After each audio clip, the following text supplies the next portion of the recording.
I'm super excited as I am joined by a lovely lady that you may have seen very recently on The Late Show with Stephen Colbert, and she's got a brand new album out, just released last Friday on the 19th. It is called Trying to Figure It Out. Please welcome none other than the beautiful Grace Kelly. Hey, how are you? Hi, I'm great. Man, we've got a lot to talk about. Yes. A lot to talk about. Now, we just did this cruises, everybody knows. Just did it in January. And did you get off the ship in Grand Cayman last time? Yes, I did. You did. You got off the ship in Grand Cayman? Okay, so for those of you that have never been to Grand Cayman, we do, like Half Moon Cay, have to tender. So there's a little bit of a difference here. The tender boats are going to take you from ship to shore. It's not too long. It's about a 5-10 minute ride or so. The captain gets quite close to the pier, and you will need to get a tender ticket. Now, the tender tickets are going to be distributed from the Queen's Lounge. So you imagine 2,000 people trying to get off all at once. The tender tickets will be distributed from the Queen's Lounge when you are ready to go ashore. You've got your bag, you've got your ID, you've got your Grace Kelly CD from the shops. You've got everything ready to go ashore. Make your way down to the Queen's Lounge. They'll then sort of portion everybody in various groups down to the tender area. You'll be taken ashore. You can come back and forth as many times as you like. And then once we go to open tender, that means you no longer have to go to the Queen's Lounge. All of the directions are in the daily program. Please read it and make sure that you're back on board no later than the last tender, which does depart at 3:30, as we do set sail at 4 o'clock. Are you going ashore today? Yeah. You are? Yeah. Any plans? I'd like to kind of just wander around and... Check out the scenes? Yes. Soak up the city? Yes. So let me ask you this. You've been soaking up the city of New York because you have now... Are you permanently based there? Well, I'm... Transitioning? I'm transitioning, yeah. Because you're on The Late Show with Stephen Colbert. Yeah. What's it like? It's so much fun. I mean, Stephen Colbert as a person is just such a wonderful guy. How he comes across on stage is exactly what he's like as a person. He knows like everybody's name. He loves the band. He just, you know, he'll stop in the hallway and chat with me. We'll talk about my dog. I mean, it's great. And the show itself is so much fun. The band leader, John Batiste, he has a band called Stay Human, John Batiste and Stay Human. And so basically our schedule ends up being, you know, I get in at 1:30, go straight to hair and makeup. They have all... They do it all. They do it all. They have wardrobe people. They have like 2 racks of clothes for me, which is great. So we literally can like roll out of bed, stumble in, and then someone makes us look great, which is amazing. But it also causes problems for the days that I have to do it myself and perform. Like here, I'm like, wait, what do I do? Oh, you always look great, please. Thanks. And then we might do like 30 minutes of rehearsal with John. That's kind of the surprising thing. Originally, when I started with him a couple months ago, I thought, oh, we'll have plenty of time to learn music. But the day goes by so fast. Sometimes we only have 30 minutes, and he might teach us 4 new songs all by ear. And we have to like remember them because once the camera comes on. So you don't get charts in advance, you get nothing in advance? Nothing. Wow. So we're learning a lot of new songs. And then we sit through Stephen's comedy rehearsal. He rehearses through it. And then it's already time to tape. So we tape from 5:30 to 7 in front of a live audience. The band comes out in the beginning, warms everyone up. And the live audience gets to see the full musical performances. The folks who tune on to TV see us going in and out of commercials. But it's a blast. I mean, the band is unbelievable. Everyone who works there is so kind. And then every day we get to basically perform in front of like screaming fans who are just so pumped. And millions of people on TV. And millions of people, exactly. And now this sort of came about, you know, in an unexpected way. Definitely. It came very... I mean, it was, you know... Totally unexpected. So I've done some on and off work with John Batiste. He's an amazing pianist, vocalist from New Orleans, if you don't know him. But it's You've all seen the show? Yeah. You've got to see Grace on it. She's fantastic. So his saxophonist in his band, I've known since I was 14. We did a musical program together back then. So Eddie was the one who introduced me to John a few years ago. And then just, I would go see their shows. At one point, John said, come sit in with us. And I think he really liked what I was doing, so he would call me time to time and be like, the band's going to play at Blue Note, you know, come be a guest. Or I played the Newport Jazz Festival with them. Okay. And then he recorded as a guest on my CD last October. This new CD, by the way, which we'll talk about in a minute. Yes. And so then, you know, in December, And I knew he was doing the show, and he was doing fantastic things. He was bringing in a lot of different musicians and trying out different configurations. And so in December, I was in New York just on a trip promoting a documentary that I'm part of about one of my sax mentors, Frank Morgan. And I was only supposed to be there for 2 days. I had packed literally just 2 days worth of clothes. I had my alto sax with me, and I was supposed to head back to LA, which is where I was living in Santa Monica. And so like the day before I leave, I get a call from John being like, hey, I get a text actually, do you play baritone sax, soprano, alto, flute, clarinet, vocals, and keyboard? I was like, yes. But in the back of my head, I was like, I haven't played clarinet since 4th grade. It like deeply scarred me. It was so difficult. And I haven't played baritone sax since 8th grade. But I figured maybe he was scoping around for thinking about me in the show in the future. So I just said, yes, I do. Thinking, oh, I can just like start practicing clarinet, you know. By the time he calls me to do it, I'll be good at it. And he said, oh, that's great. Hey, can you do the show with us on Monday? Which was 3 days from then. And he had no idea I was in New York either. And I was like, yes, I would love to. So I didn't get on the plane back. I'm lucky to be endorsed by Yamaha Instruments, so they hooked me up with baritone sax, clarinet. I didn't have any of my reeds or mouthpieces, nothing with me. And then I had basically 3 days to try to learn an instrument that I haven't played since 4th grade. You were freaking out. I was like a headless chicken, yeah. And then of course the first day... But you get to go to Yamaha, and then that would be like a kid in a candy store. Like, they took such good care of me. Like Yamaha and Van Doren, who hooked me up with my mouthpieces and reeds. And I was so grateful for that because I basically called them up. I'm like, I need a baritone and a soprano and reeds.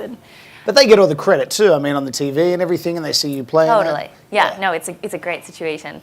And then the first day I come in, and there's just so much that I didn't know. You know, in TV, there's like, you're wearing in-ears, you hear Stephen Colbert's voice, you hear John's voice in another ear, the crowd, then someone's, you know, telling you to start playing, stop playing. It's just a lot to take in.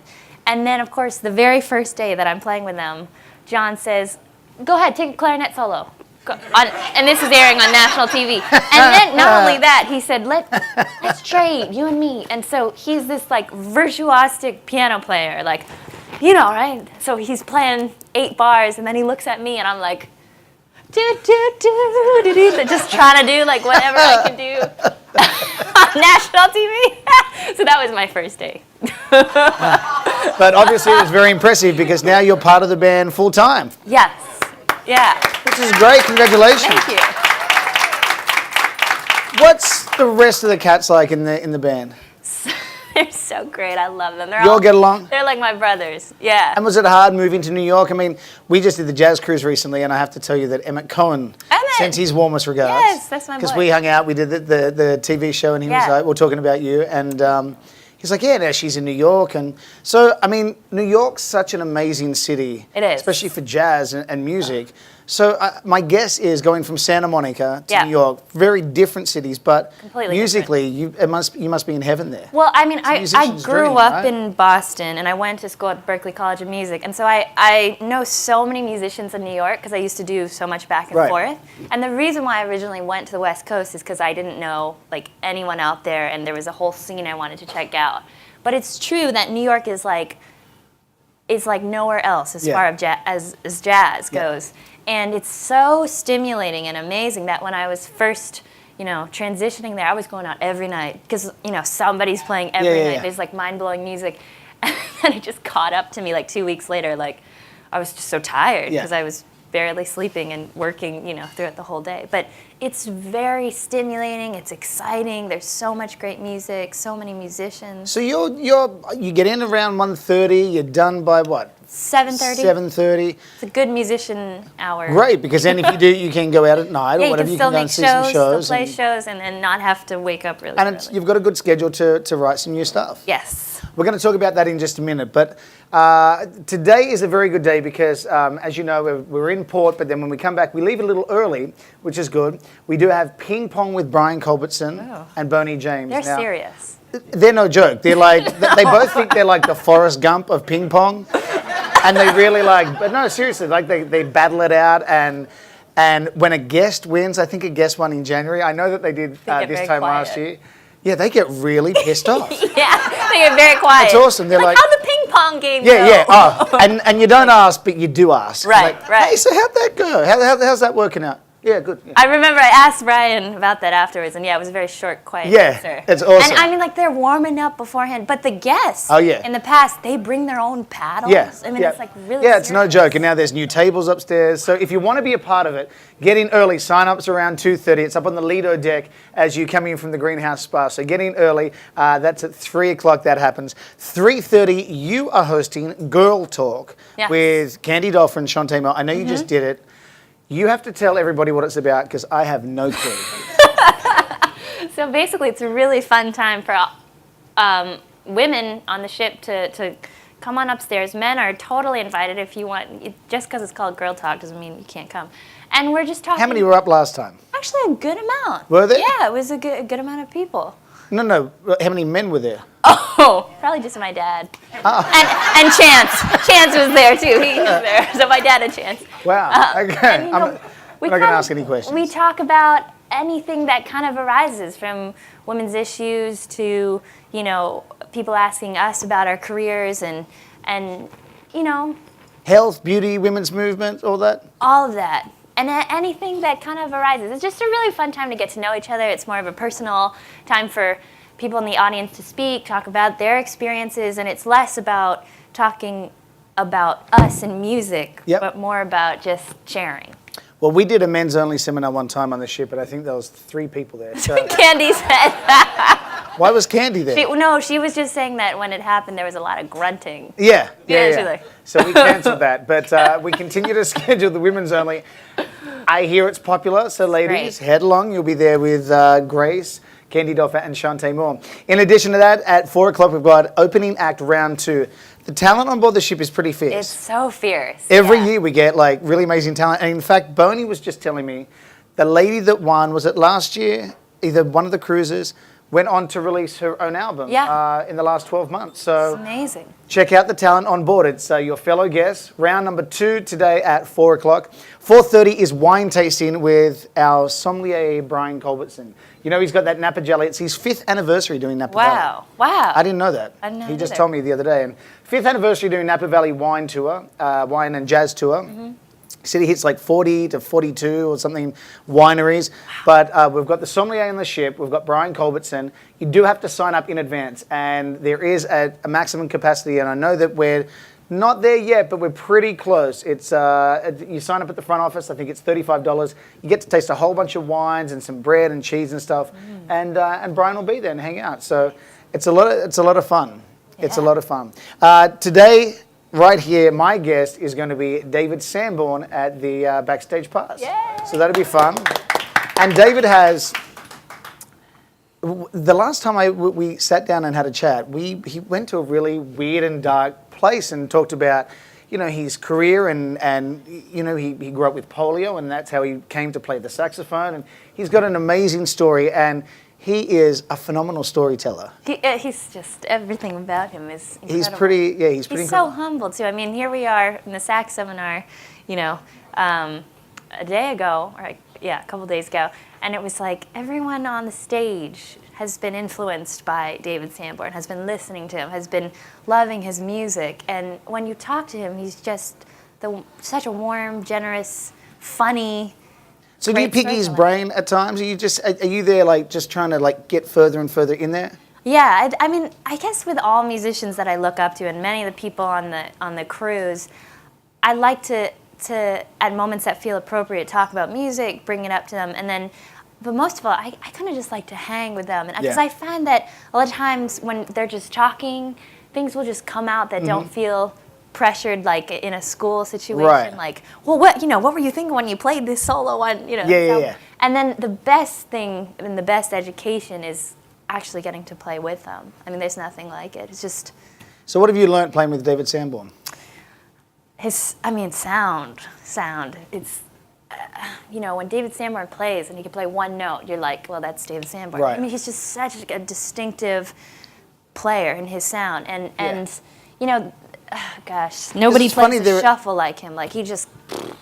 But there are musicians that actually like even hold the sax a certain way because that's the way David holds it.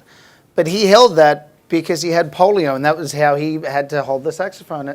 So it is interesting to see what musicians sort of pick up on and just being around, right. A legendary artist like David Sanborn. Totally. Yeah, it's such. I mean, music is such a mental thing. I think that for me too. Like, there's days. I guess like sports people, you got to wear your lucky socks and then like spin your hair twice, and and I don't know. They come up with all these things. Like, do you have a little ritual that you do before you go on?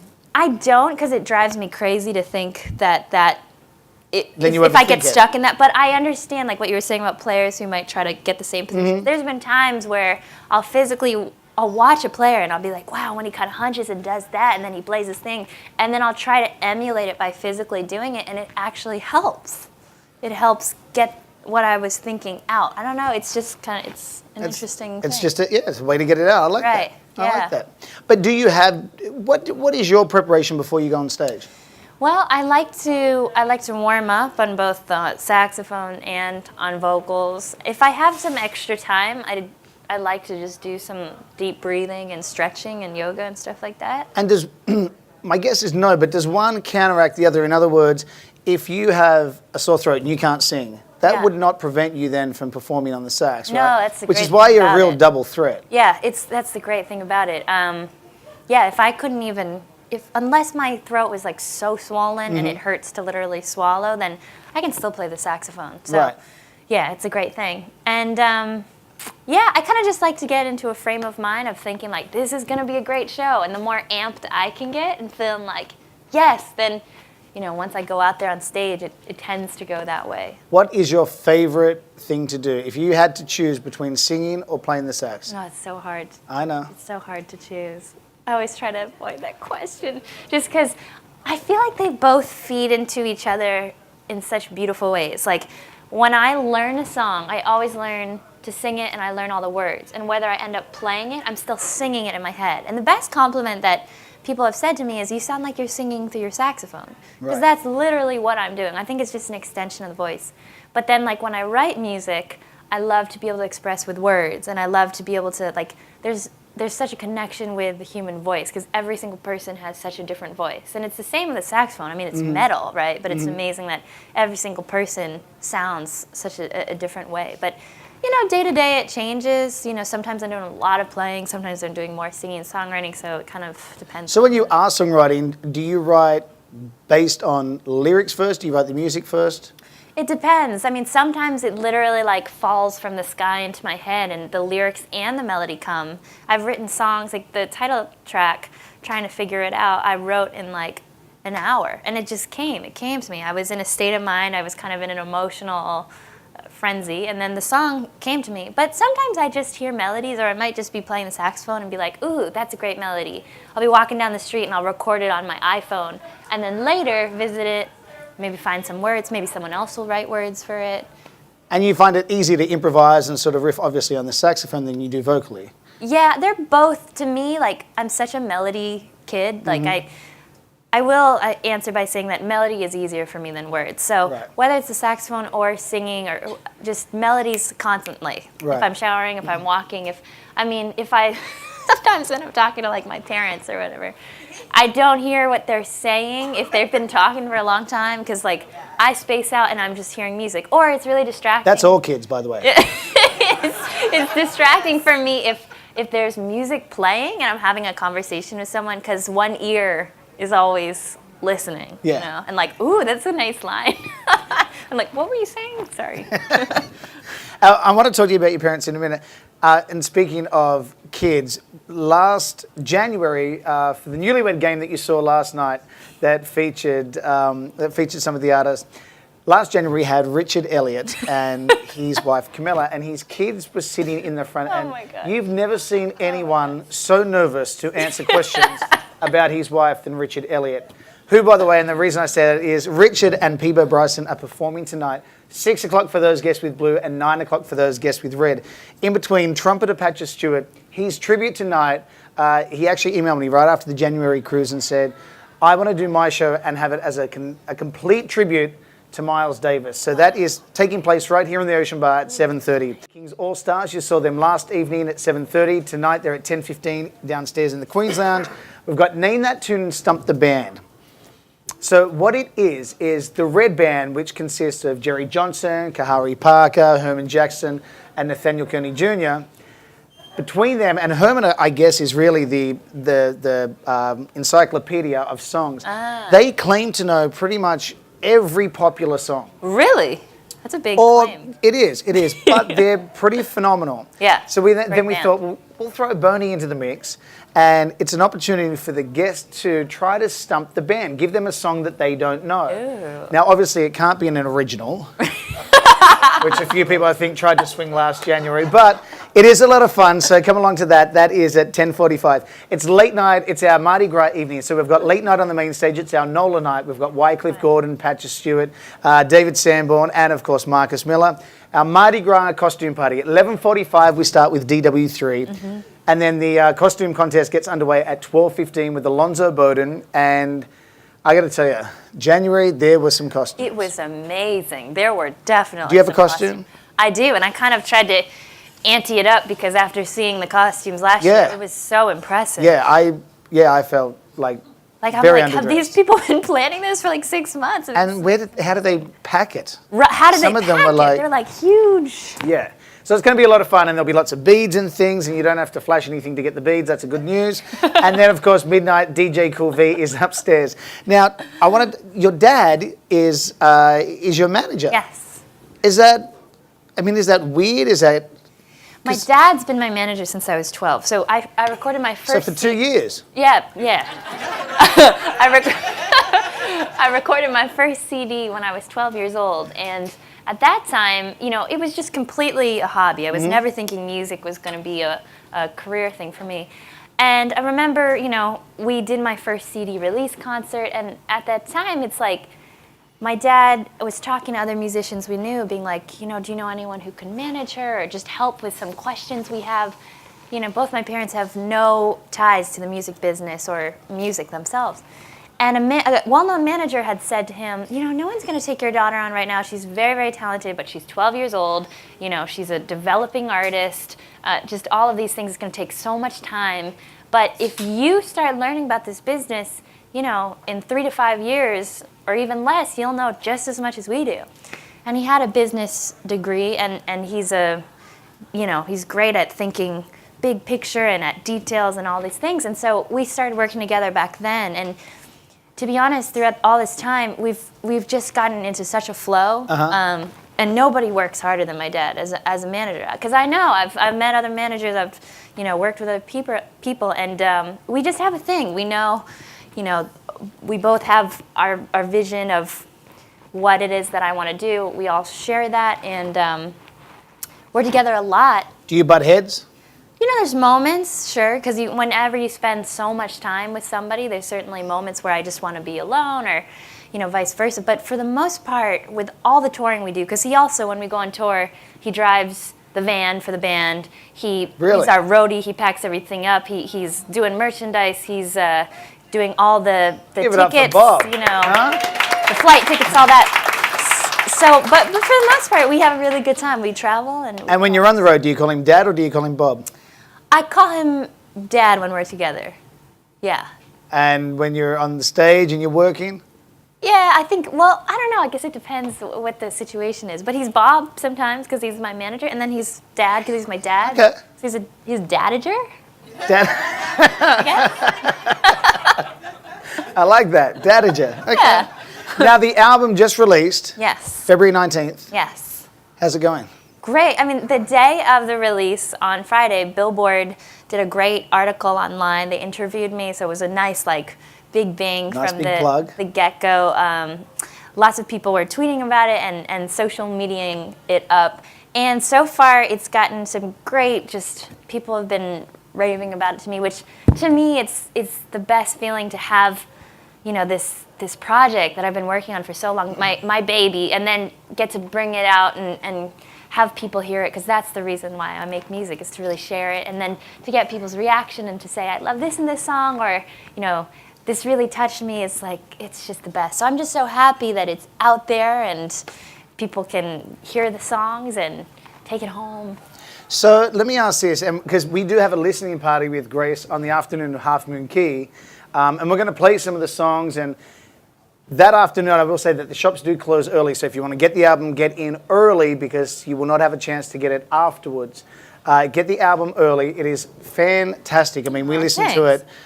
The January Cruise guests got to hear it before everybody else, and it really is phenomenal. And we're going to talk about some of the songs and more about the album then. But one question before we have to go. Now with your schedule with Stephen Colbert and the show there in New York, are you going to be able to tour a lot? Yeah, so I think... trying to figure that out. I'm trying to figure it out. We'll play to the album there. We have some dates already booked. There's a big concert happening on May 22nd in Boston that actually David Sanborn's going to be a guest on. There you go. And there's other dates being booked because I really want to make sure that this album gets out live to people that I can go perform it with my band. So it's just going to be kind of a balance of figuring out when I'm going out. There's times within the TV show that we're also off and they do reruns. Right. And then weekends are totally off. So it's great. I kind of just hop on a plane, go play somewhere, come back. But it's been very busy. But I've been so grateful for that because I've just been, doing all sorts of things. So evidently you're going to have a pretty busy 2016. Yes. Oh, and also, this is really exciting. In March 11th, this has just been announced, there's a great TV show that's on Amazon Prime called Bosch, about an LA homicide detective, Harry Bosch. And it's based on a book series by New York Times bestselling author Michael Connelly. And so in episode 2, season 2, episode 2, I'm getting featured with my band in that episode. And that track, the song that we're playing in the episode is called Blues for Harry Bosch. It's an original composition, and it's the first track on the CD. So there you go. Hopefully that'll kind of bring up. And it's a great track, by the way. And when we listen to it upstairs, Grace walks you through it and talks you through it, and you'll get a very clear picture. So the great thing is you'll be able to hear it, and then we'll be able to see it on March 11th. So yes. Yeah. Well, congratulations. Best of you. luck with the album. I know you're going to have a busy 2016, and I wish you all the success, and thanks for stopping by. Put your hands together for the incredible Grace Kelly.